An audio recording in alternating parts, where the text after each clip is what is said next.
Raw starts off with Roman Reigns, and he gets out of a car and he's walking down, and Adam Pearce is like, "Hey, don't go out there. What are you doing?" He's like, "Well, we're gonna go do this right now." And he's like, "Well, Jacob is not here right now. He cannot sign a contract. He is not here." And then it pans over, and it shows Seth Rollins, and then Roman Reigns and Seth Rollins have a stare down. Seth says, "You're in my way." And Seth Rollins is like the only person that Roman allows to backtalk him because he knows that they're up there, they're on the same level. And I think that adds to interactions between the two. Not only just the Shield history, and you're like, Shield chair, but I think that does add to it. I think it does. Just the idea that Roman feels that they're equals is at least that's how it's portrayed, and I think that that definitely adds to any interaction with them. And I'm excited for Jake Fatu versus Roman Reigns. Next, Liv Morgan confronts Roxanne Perez, being like, "What are you doing? Why did you allow Finn to just be here? What's up with that? What's up with that?" And she's like, I told him to leave. I don't know what else I have to do to prove it, but this is my place. I like the Judgment Day. Oh, so she's about to turn on him right here. And the next segment is JD McDonough versus Finn Balor.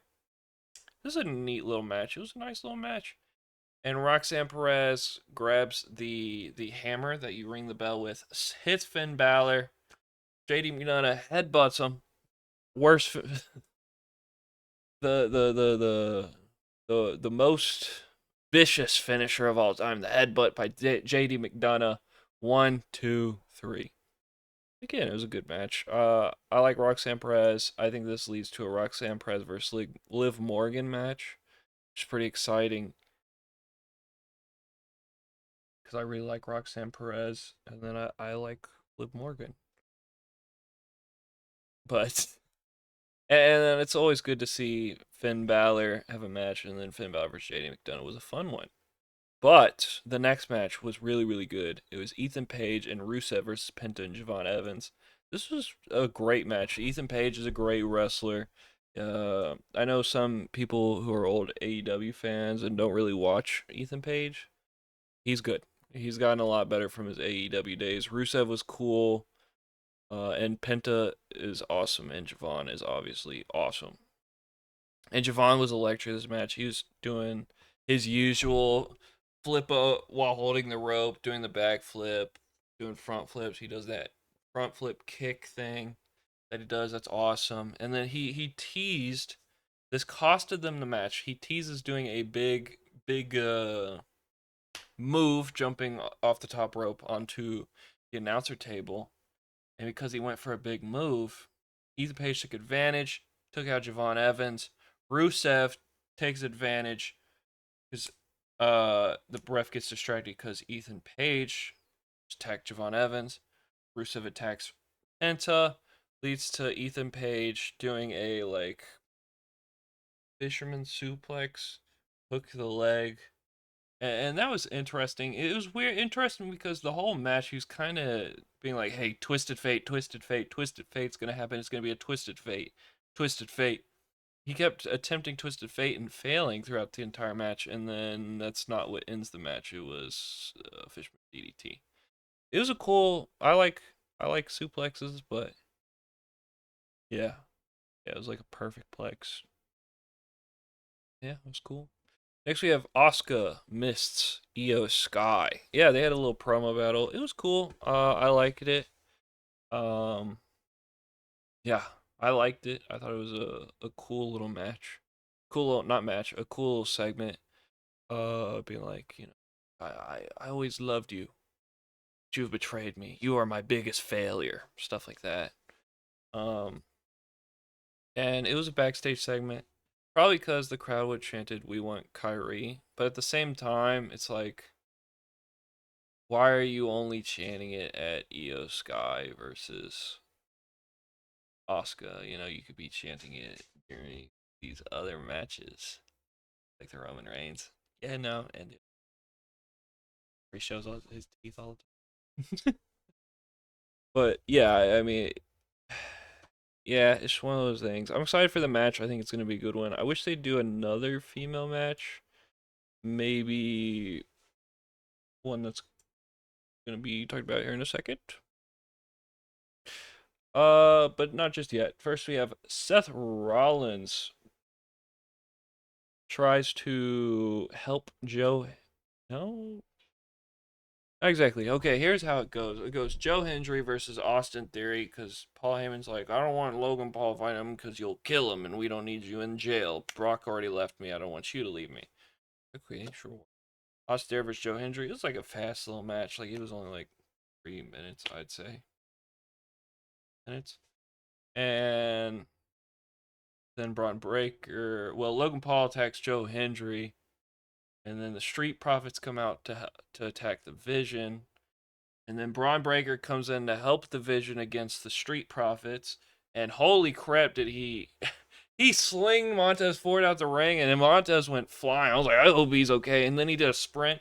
Out his impact moves, Braun Breaker's impact moves, he might be my favorite impact wrestler in the world because everything that he does is so fast it looks like it hits hard because it probably does. He's going full speed, boom, beams Angelo Dawkins with that, and then Seth Rollins comes out. Seth Rollins gets ahead of him, and then as Seth Rollins going for a curb stomp, Montez Ford moves him out the way, does a jump, attacks the Vision, and the Vision are all laid out, and Seth was looking at him. He turns around, spear. I will also say Braun Breaker's spears were looking really good this Raw, and you're like, they always look good. Since he's returned from WrestleMania, he's been doing spears where he goes shoop and then does like a flip thing, and now he's doing a spear, like just a straight spear instead of trying to do the flip thing like Bobby Lashley does. So this week's was very good spear because it was just straight, which adds so much to him. If your best move is done correctly, it's going to look awesome, and it looked awesome this time. Looked very, very good. Next, we have Oba Femi does the Open Challenge, and in my head, I'm picturing like the Goldberg Open Challenge, and that's exactly what we got. We got Otis coming out, and this was like a 2 minute awesome match. It was just big men smacking meat, bouncing off the rope, bounce off the ropes, hit, doom, Oba does the run. He does the uppercut. If you have not seen that uppercut, it was awesome. It was a very great. He's full speed. Oh man, it looked like it hurt. He tossed Otis. He picked him up, chucked him. And I was like, how's he gonna do a fall from grace? And he's like, I'm smarter. Okay, I don't gotta use my full strength. He puts him on the top rope, puts him up like this. He doesn't really get him up. He kind of just does a power bomb, which is fair. Otis is 300 pounds. That's a big man. That is a big man. But it was awesome. Little 2 minute match. If you have time, go check it out. It was good. And then this is a match that I hope gets on Backlist card. It won't, but it definitely won't because this was the last Raw. So maybe Clash from Italy would be cool. So Ruka comes out. She signs her Raw contract. Becky Lynch comes out. She said, "This was my allotted time. This is the time to celebrate me." And Pierce's like, "What are you talking about? I never did that." And like, well, I am the greatest women's wrestler of all time. And it's not just me saying it. I like her doing that. I'm sorry. And some people like didn't really like it. I like it. I like her just bragging about herself. I think that's cool. And Soru was like, you're just a big head, arrogant, you know. and then Becky tries to punch. Soul moves out the way, hits Adam Pierce, and there's been some AI going around talking about how she messed up with a soul snatcher. AI is crazy nowadays. It almost looks like that's what happened. But she hit it first try, easy peasy. It looked awesome as it always does. Yeah, I hope that match gets on a pay-per-view because I think Becky versus Soul Ruka is actually a very good match. I think it might. I think it might. Next, we have El Grande Americano and Los Americanos versus original El Grande Americano and the other one. Again, stop trying to make El Grande Americano heel. He's too good. He's too popular. They're even cheering him sometimes. Just let them be heel. Okay, you don't have to be like, in America, this person's heel, and then in Mexico, this person's face. You don't have to do that. Just make them face. El Grande Americano is that good. Tall Grande Americano is just that good. You can allow him to just be face. You don't. You have to do this left, right. Maybe this guy's a heel here, but he loves. In Mexico, he's loved and he's cool and he wrestles differently. You don't have to do that. Yeah, I don't know why you're doing that. Just keep faces and heels the same. It just isn't working out the way you want it to. That's just how it is. I don't know why you want it to be that way either. Cause yeah, but I was like skeptical because it's 6 people pretend to be luchadors. Well, Tall Grande's sick, but and Bravo and Ryo are cool too. But hey, it's a good match because the people under these masks are ballers. They are good. They are very good. I was thoroughly entertained. Original does the Chad Gable where he does the back suplex and he did a double back suplex. Chad Gable's amazing. Original El Grande Americano is I don't really like him while he's wearing the mask, but without the mask, that dude is incredible, and I'm very excited. And I thought the Creeds looked good too. Okay, and the WWE needs the Creeds. You hopped on Twitter and people were like, "Well, you better start saving your money, Creeds." Like, no. They are like one of the few tag teams left. Okay, they kind of got rid of their entire tag team division, and the Creeds were very good in this match. They are good wrestlers at the end of the day. Next, we have Jacob Fatu and Roman Reigns sign the contracts, and Roman set a bar. He said, "You're worried about higher education. I'm worried about generation after generation of higher education." He said, "You're looking out for 7 kids. I'm looking for 170 kids." Roman Reigns was speaking. I can't lie. This was a great Roman Reigns promo. I really like this promo from Roman Reigns. Like this was really really good, and I was kind of looking through YouTube to try and like to see if because I wanted to get it exactly how he said it.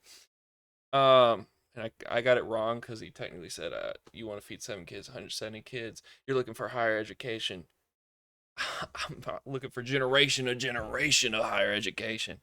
He did it in that order, not the order I said it, but it was a great promo. Roman cooked. I mean, it was cinema. And then I went to YouTube to check to get it exact, like I was saying, and they skipped over it on the YouTube. They skipped over it on the YouTube. I can't believe you just did that. You know? That seems crazy to me. But it was a bar. Roman cooked. It was a very, very good promo. Got me excited for Backlash. I'm already excited for Backlash. At Backlash. Yeah. Very interested for my top 5 risers. I have no idea who I'm going to put at the current moment. So stay tuned for that. And then yeah, you might get a video tomorrow. NXT review. Maybe it's just depending on how I'm feeling about NXT. I think they said there's gonna be more debuts, so I'll probably check that out. And if you enjoyed these videos, I hope you like and subscribe.